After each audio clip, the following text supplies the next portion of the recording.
Students, today we will start a new chapter, Kinship, Caste and Class, in which we will read the social structure of a society from 600 BCE to 600 Common Era. Okay, how the society was formed and the way of life, cultural and ritual practices. So you can see that in the previous chapter, we saw there were several changes in economic and political life. And now we are doing the social life. We will start a social life. And when we talk about the economic and political life, we saw several changes between this time period 600 BCE to 600 Common Era. So when we talk about this time period, as far the economy and this political life are concerned, we saw that it was a turning point in early Indian history, where we saw the emergence of Janpath into Mahajanpath and then into large territorial expanse to a vast empire. A rapid increase in settlement that was accompanied by the growth of cities and towns, and you saw the expansion of economic and agriculture becoming the base of economic prosperity by the use of the iron tip plough, shares and skills of rice plant transplantations. So that this time period we witness expanding, you can see, trade, diversities of craft production and the use of metallic money. So historian they often used, as far this time period is concerned, the whatever time period we have read, so we use that they use the textual traditions, okay, or the literary sources to understand these processes which are taking place, the political, the economy and the social processes that are taking place, okay, during this time period here. So some texts, okay, they laid down the norms of social behaviors. Other texts it described or often comment on wide range of social situations and practices.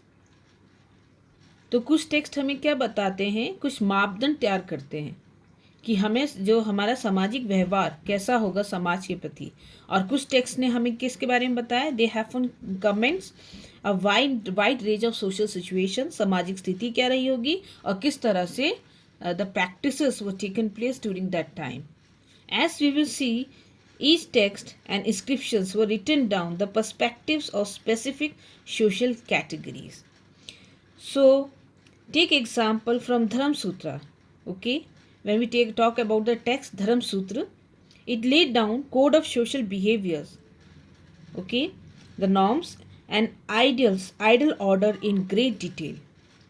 So here we take an example of Mahabharata, a colossal epics. Epics here is a large poetic text which narrate the life and achievements of the heroes of the past of the nations. So it running in its present form into over 10,000 verses with depiction of a wide range of social categories and situations. Okay, talk about the social categories and situations. We draw on one of the richest texts of the subcontinent. So the central story here, if we talk about Mahabharata, is about two set of warring cousins. Okay, fighting between cousins of the same clan. You can see it is a story which describes a feud over land and power between two group of cousins, the Kauravas and the Pandavas, who belong to a single ruling family, that of the Kuru. Okay, and later you saw that Pandav they emerged victorious or victory. Okay, so the text also contains section laying down norms of behavior of various social group. So when we talk about this Mahabharata, you know it contain a wide range of social categories and situations. So it laid down the norms of behavior for various social groups. It talked about the patriarchal society that existed prior to the composition of epics, and Mahabharata reinforced it. Okay, then you can see the theme of Mahabharata. It concerns moral duties and right conduct, and if you see different forms of marriages and rules related with marriages or positions of women in the society, and it focus on it also. Then you can see social differences of the Indian society, the dominance of the Brahmins, can be traced back to the period of the Mahabharata.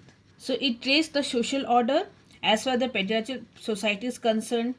It's talk about the moral duty and right conduct. It talk about the marriages, है ना. Then we saw it talk about the society, okay, and the dominance of the Brahmins in the society. Now we start a topic, the critical editions of the Mahabharata. So here you can see the task of preparing a critical editions of Mahabharata under the team leader V.S. Suktankar. Okay, V.S. Suktankar.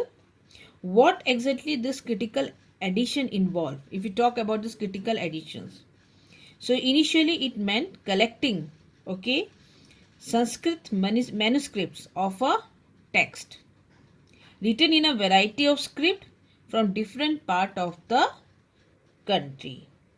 So here the team, they worked out comparing verses, you can see, from each other that appeared common to those versions from each manuscript. Ultimately, they selected the verses that appeared common to most versions and published in several volumes running into over 13,000 pages, and you can see the project took 47 years to complete. तो हमने क्या देखा, अगर हम critical edition की बात करते हैं, आरंभ में देश के विभिन्न भागों से जितनी भी विभिन्न लिपियों में लिखी गई महाभारत की, ठीक है, संस्कृत पांडुलिपियों को एकत्रित किया गया. उन्होंने उस समय की विभिन्न पांडुलिपियों को विभिन्न भागों से एकत्रित किया. फिर उन्होंने उन श्लोकों का चयन किया जो लगभग सभी पांडुलिपियों में पाए गए थे. उनका प्रकाशन उन्होंने किसमें किया, 13,000 पेजों में पृष्ठों में फैले अनेक ग्रंथ खंडों में किया. इस पूरे प्रोजेक्ट को पूरा करने में उन्हें 47 वर्ष का समय लगा.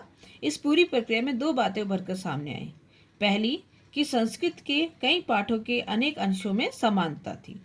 यह इस बात से स्पष्ट होता है कि समूचे उप महाद्वीप, चाहे वो उत्तर में कश्मीर हो, नेपाल से लेकर दक्षिण में केरल और तमिलनाडु तक, सभी पांडुलिपियों में समानता देखने में आई. ठीक है, अंशों का समान होना. दूसरी बात ये कहता है other evidences is talk about the regional variations in the way in which the text has been transmitted over the centuries. So here you find the regional variation, okay, in words, in verses, and even complete episodes. Important episodes in one edition may not exist in another. So in the same episode, verses can be omitted and the verses order can differ, which has effect narrate continuity and literary and philosophical impacts of a given passage. So this variation were documented. So what the regional variation here found about the verses, about the word, even the complete episodes, okay, these were narrated in a, you can see footnote. Here you can see a page from the critical section of a page from a critical editions which has been edited. You can see the in this section large bold letter here is the main text, okay, and whatever the smaller print here is in the footnote, okay, you can see list variation different manuscript which were carefully catalogued. As you can see here the footnotes, okay, from different manuscript and they are catalogued here, which are having the general meaning. इस तरह से ये जो क्षेत्रीय विभिन्नता है, ये regional variation है, ये एक बहुत जटिल प्रक्रिया को, अगर हम पूरा ये देखते हैं, एक पृष्ठ अगर हम देखते हैं तो ये पूरी जटिल प्रक्रिया को प्रतिबिंबित करता है. ठीक है, और इसके जो क्या करता है, पूर्व और बाद के सामाजिक इतिहास को इसने रूप दिया है. जटिल प्रक्रिया यहाँ पे हम देखते हैं प्रभावशाली परंपरा है और जो स्थानीय विचार और आचरण है, लोकल आइडिया एंड प्रैक्टिसेस है के बीच संवाद कायम करना है. ठीक है, यह डायलॉग कॉन्फ्लिक्ट हो सकता है और सहमति दोनों को ही चित्रित करती है. इन सभी प्रक्रियाएं, अगर हम इतिहास के बारे में हमारी समझ मुख्यतः उन ग्रंथों पर आधारित है जो संस्कृत में ब्राह्मणों के द्वारा उन्हीं के लिए लिखी गई है. ठीक है, when issues of social histories they were explored now, है ना, from the for the first time in the 19th and the 20th century, they tended to take these texts as face value, believing that everything that was laid down in this text was actually practices. Subsequently, the scholar now they start studying other traditions from work in Pali, Prakrit and Tamil. So these studies they indicated that the idea contained as authoritatives. They were in the questions and occasionally even rejected. So it is important to keep this in mind as we examine that how historians they reconstruct social histories. Now comes kinship and marriage, many rules and varied practices. So when we talk this kinships, you know that is person belonging to the same family, and marriage you know that it's a practice or the ritual where two person bond together in a relation. Okay, so as per the Sanskrit text here, the term kul, okay, it was used to designate families and jati for last network of kingfolk. So where you can see the families the tie often regarded as natural based on blood. When we talk about kingfolk, they are natural or based on blood. Okay. So very often people belonging to the same families, they share foods and other resources. They live, work and perform ritual together. So family were considered the part of the large network of people. Defined as relative, a technical term used to define them was a kingfolk, okay, based on blood. When we talk about the families, they are based on a blood relations, okay. For instance, some society regards cousins are being the blood relation, whereas other they do not regard it. For early society, information can easily retrieve. When we talk about the elite families, we can get easy information, okay, but it is far more difficult to reconstruct the family relationship of ordinary people. Okay, historian also investigate and analyze what are the attitude related to the family and kinships, family and its relation with family member. So these are important because they provided insight into people thinking. It would likely that some of these ideas would have shaped their actions just as action have led to changes in their attitude. So students, in the next video we will continue the topic kinship and marriage.